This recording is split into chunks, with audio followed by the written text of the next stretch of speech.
Eh, Hari ini, Assalamualaikum warahmatullahi wabarakatuh. Salam sejahtera buat kita semua. Om Swastiastu, Namo Buddhaya, salam kebajikan. Baiklah, hari ini saya membahas soal terkait eh, baik perbedaan peti dan penambang rakyat, yang kemudian kenapa dengan jumlahnya tambang 1000 lebih, 1200 lebih lokasi tambang peti yang pada akhirnya tidak menguntungkan bangsa Indonesia. Baiklah, yang pertama bahwa saya harus menerangkan soal perbedaan peti dan tambang rakyat. Ya, sudah kita tahu jelas bahwa tambang rakyat itu adalah tambang yang masyarakat yang menggunakan alat-alat tradisional yang dari nenek moyang sampai sekarang. Nah, jadi perbedaan dengan peti, pertambangan tanpa izin, sangat berbeda. Itu yang sekarang yang semacam masuknya alat-alat berat ke lokasi tambang rakyat dan wujudnya semacam perusahaan tambang tapi tanpa memiliki izin. Nah, itu yang kategori yang disebut peti. Kalau dia tambang rakyat, memang masyarakat penambang yang hidupnya secara tradisional. Kadang ini yang menjadi fenomena ketika pemerintah atau penegak hukum melakukan penegakan terhadap peti tersebut, pertambangan tanpa izin tersebut.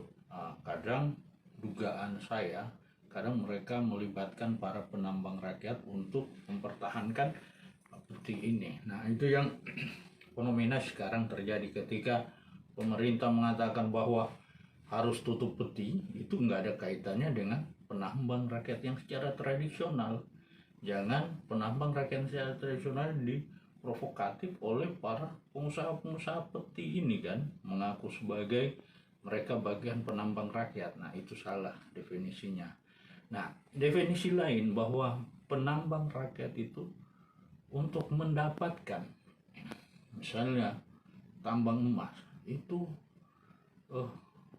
masih untung mereka bisa mendapatkan 1 gram satu hari untuk menafkahi hidup dan keluarga mereka. Itu yang disebut penambang rakyat. Nah, kalau peti itu gak ada yang seperti penambang rakyat ini, penghasilannya luar biasa, sehingga seharusnya kebrobrokan penggelapan pajak ini pada lahan, pada konsep perusahaan peti ini kan. Itu yang terjadi sekarang ini. Kemudian saya melihat perlu adanya deregulasi. Pemerintah membuat deregulasi terhadap ibarat perusahaan pertambangan sekarang kan, untuk meraup keuntungan di sumber daya alam Indonesia, kekayaan negara Indonesia ini ya cukup besar.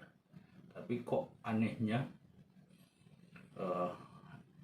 Indonesia masih berutang ke luar negeri. Artinya kita mencontohkan saja di Brunei. Daerah Brunei itu kecil tapi bisa mensejahterakan rakyatnya karena perhatian perusahaan terhadap pemerintah itu kan. Jadi makanya perlu adanya deregulasi yang baru soal para pengusaha tambang ini. Artinya mereka sudah meraup kekayaan, memperkaya diri, tapi pemerintah hanya mendapatkannya berdasarkan pajak. 24% dari kekayaannya mereka berapa sih? Kecil banget untuk negara Indonesia. Sehingga deregulasi itu dibuat kembali yang nantinya bisa negara bisa mensejahterakan rakyat. Nah, Nah, ini saya mencontohkan saja yang terjadi di Sulawesi Tengah. Itu kan urbanisasinya cukup tinggi. Kenapa saya tidak ngomong soal mendetail? Karena saya adalah bagian dari pelayan negara. Jadi saya hanya memberikan saran saja kepada pemerintah bahwa urbanisasi cukup tinggi, penghasilan terhadap tambang itu cukup tinggi. Nah, apa yang terjadi?